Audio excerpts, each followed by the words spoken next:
Okay, hi everyone. So today let's discuss this interesting problem from H.C. Verma. So what it says, a rod of length capital L is pivoted at one end and is rotated with a uniform angular velocity in a horizontal plane. Let T1 and T2 be the tensions at the points L by 4 and 3L by 4 away from the pivoted ends.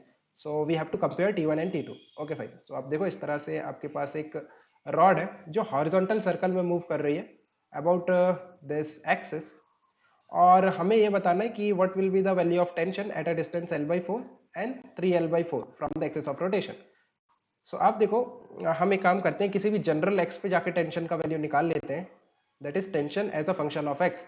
Then we can easily compare कि 3L by 4 और L by 4 पे कितना tension होगा, है ना. सो अगर मुझे tension चाहिए एट अ डिस्टेंस एक्स, सो क्या करना पड़ेगा, पहले तो मुझे इनका सेपरेट फ्री बॉडी डायग्राम बनाना पड़ेगा. लाइक जो आगे वाली रॉड है ना, एक्स डिस्टेंस आगे, और टिल एक्स जो रॉड है उन्हें सेपरेट करोगे, then only you will see the tension there, right. अगर एज अ होल हम रॉड को देखें तो टेंशन जो होगा इंटरनल फोर्स होगा. So let me draw the free body diagram. जैसे इस तरह से हम रॉड के दो पार्ट कर देंगे, राइट. और यहाँ पे टेंशन होगा, जो पीछे वाला रॉड है उसमें टेंशन आगे की तरफ, और आगे वाले रॉड में पीछे की तरफ, इस तरह से टेंशन दिखेगा. आप ये वाले पार्ट की अगर बात करो जो हिंज से कनेक्टेड है, तो इसमें और भी फोर्सेस लग रहे होंगे बाय द हिंज. बट ये जो पीछे वाला पार्ट है, ये वाला पार्ट देखो आप, इसमें सिर्फ एक ही फोर्स लग रहा है, दैट इज टेंशन, और टुवर्ड्स द सेंटर. एंड जो वर्टिकल डायरेक्शन में फोर्सेस है ना, उसकी बात मैं नहीं कर रहा हूँ, मैं सिर्फ हॉरिजॉन्टल डायरेक्शन के फोर्सेस की बात कर रहा हूँ. तो उसमें एक टेंशन लग रहा है towards the centre, and this tension will provide the necessary centripetal force for this rod to move in this circle. क्योंकि इसमें एक ही टेंशन लग रहा है ना, एक ही फोर्स है टुवर्ड सेंटर. सो यही फोर्स होगा जो इस रॉड को सर्कुलर पाथ में मूव कराएगा, right. And this force will be equal to the centripetal force. So इस रॉड को कितना फोर्स चाहिए to move in this circle, if we can find out that force, then that will be the value of tension. अब tension का value हमें निकालना है by centripetal force of this rod. So आप देखो, अगर हम सेंट्रीपिटल फोर्स की बात करें, that is m into omega square into R. So यहाँ पे m क्या होगा, mass of the rod. So ये लेंथ अगर x है, सो ये जो पीछे वाली लेंथ है वो कितनी होगी, l माइनस एक्स. सो इस रॉड का लेंथ कितना है, l माइनस एक्स. सो अगर मैं मास of the rod capital M लेता हूँ, then mass per unit length into हमें कितना लेंथ का मास चाहिए, L माइनस एक्स का. So this is the mass, ठीक है, इस रॉड का. अब हम बात करते हैं ओमेगा की. सो ओमेगा तो ओमेगा है ना, ओमेगा सभी का सेम रहेगा सारे पार्टिकल्स का रॉड में, है ना. एंगुलर प्रॉपर्टी सभी पार्टिकल के लिए सेम रहेगी. अब आर की बात करते हैं. What is R? R is the distance, perpendicular distance of that particle from the axis of rotation. जो भी पार्टिकल पे आप सेंट्रीपिटल फोर्स निकाल रहे हो, उस पार्टिकल का एक्सिस ऑफ रोटेशन से डिस्टेंस. मगर यहाँ देखो बहुत सारे पार्टिकल है, जो ये जो रॉड है इसमें बहुत सारे पार्टिकल है और सभी का डिस्टेंस अलग अलग है.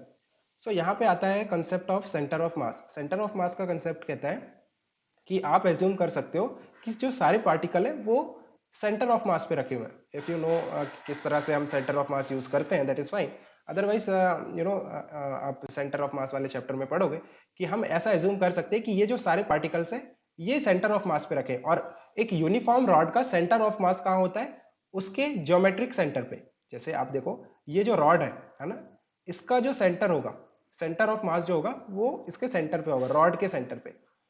तो हम जो आर लेंगे यहाँ पे, वो क्या लेंगे, distance of centre of mass from the axis of rotation. और वो कितना होगा, देखो ये तो x था, और ये जो रॉड की लेंथ थी ये l माइनस एक्स थी. सो इसका हाफ, लाइक ये वाला जो डिस्टेंस है ये तो x है, और यहां से l minus x by two, है ना, ये आपका रॉड का सेंटर मिलेगा. सो कितना डिस्टेंस आ रहा है ये, आप देख लो, x plus L minus x upon two. So that's coming out to be l plus x by two. So yeah, this is will be the value of r. So L plus x by 2. So from here you can find out कितना आ रहा है, m omega square by 2l into l plus x, l minus x, l square minus x square. So ये आ गया tension as a function of x, right. So we can say, अच्छा एक काम करते हैं, इसका ग्राफ प्लॉट करते हैं. यहाँ पे देखो, ये आपका रॉड था, है ना, ये देखो मैंने नीचे रॉड बनाया है, और ये आपका x है ना, यहाँ पे x इज इक्वल टू 0 है, ये x is equal to l है, और y एक्सिस पे मैं टेंशन प्लॉट करता हूँ. सो देखो tension is a parabolic function of x, but इसका जो कोफिशिएंट है एक्स स्क्वायर का वो नेगेटिव है, मतलब इन्वर्टेड पैराबोला आएगा समथिंग लाइक दिस. आप देखो x is equal to T, x is equal to l पे टेंशन 0 हो जाएगा, है ना. सो इस तरह से ग्राफ आना चाहिए ये, और यहाँ पे कितना टेंशन होगा x इज इक्वल टू 0 पे, you can check m into omega square into L by two, है ना ये. और अगर हम बात करें कि एल बाई फोर पे कितना टेंशन होगा T1, एल बाई फोर पे T1 था ना, तो यहाँ पे T1 निकाल लोगे, और 3l बाई फोर पे T2 निकाल लोगे, एंड यू कैन सी कि जो T2 होगा will be lesser than T1, है ना. जैसे जैसे आप x का वैल्यू इंक्रीज करते जाओगे आपका जो टेंशन है वो डिक्रीज होता जा रहा है. T1 और T2 का वैल्यू हम निकाल भी सकते हैं. यहाँ पे देखो x की जगह अगर हम l बाई फोर पुट कर दें तो T1 निकल जाएगा, और x की जगह 3l बाई फोर पुट कर देंगे सो T2 निकल जाएगा. So you can find out the values of T1 and T2, है ना.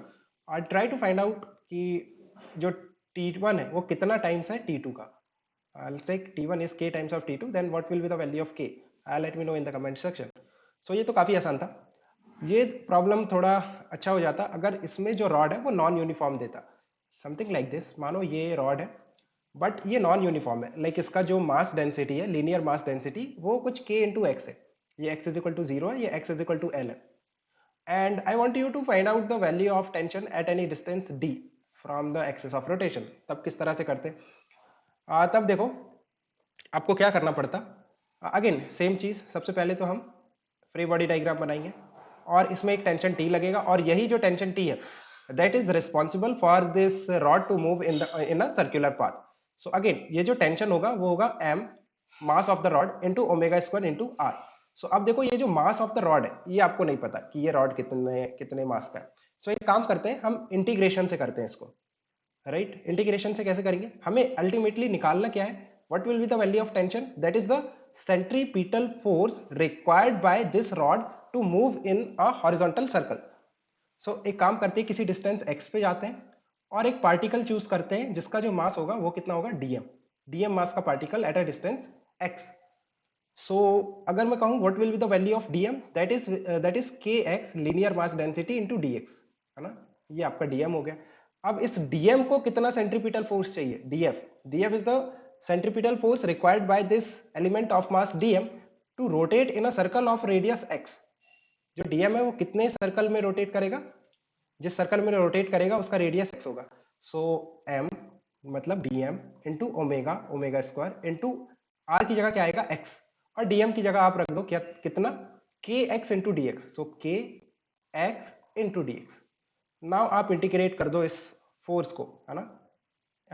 तो जो इंटीग्रेट करेंगे हम इस फोर्स को वही आपका टेंशन का वैल्यू आएगा, because that is the net centripetal force. मतलब हम सारे dm के सेंट्रीपिटल फोर्स को ऐड कर रहे हैं.